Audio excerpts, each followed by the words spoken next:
कधी भजीसोबत, कधी पराठ्यांसोबत, कधी समोस्यासोबत, तर कधी मसाला डोस्यासोबत. ही चटणी प्रत्येकाला आवडणार. नमस्कार मंडळी, स्वागत आहे तुमचं कुक विथ मोडक्समध्ये, जिथे स्वयंपाक होतो सहज आणि चव मिळते खास.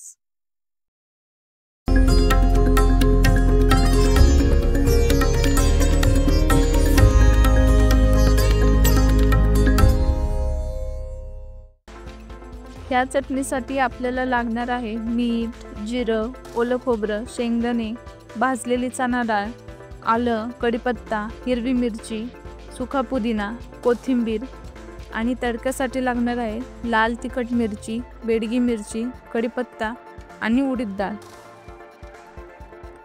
आता एका मिक्सरच्या भांड्यामध्ये ओल्या खोबऱ्याचे काप घेऊयात.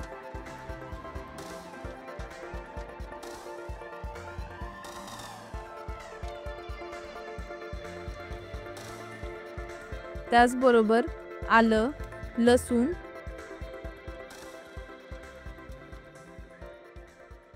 जिरं हे सगळं अगोदर वाटून घेऊयात.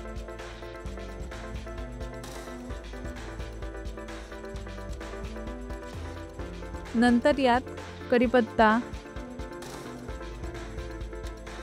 मिरची,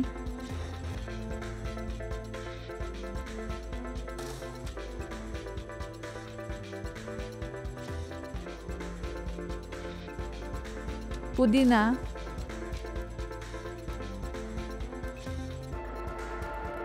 शेंगदाणे, भाजकी डाळ,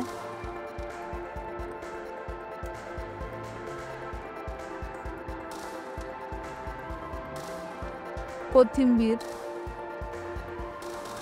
आणि मीठ हे सर्व घालून बारीक वाटून घेऊयात. आता तडक्यासाठी तेलामध्ये मोहरी,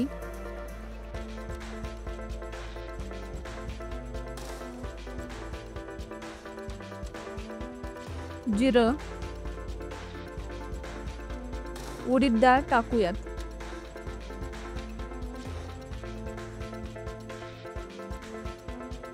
यातच कढीपत्ता व लाल तिखट मिरची व बेडगी मिरची टाकून फोडणी तयार करू.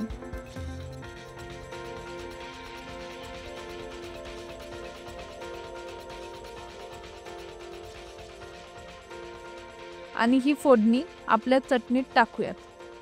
पहा, झाली आपली चटणी तयार. ही चटणी अगदी 5 मिनिटात तयार होते. तुम्ही यामध्ये दही सुद्धा टाकू शकता, त्याने चटणीची चव अजून वाढते. ही रेसिपी आवडली असेल तर लाईक करा, शेअर करा आणि चॅनलला सबस्क्राईब करा.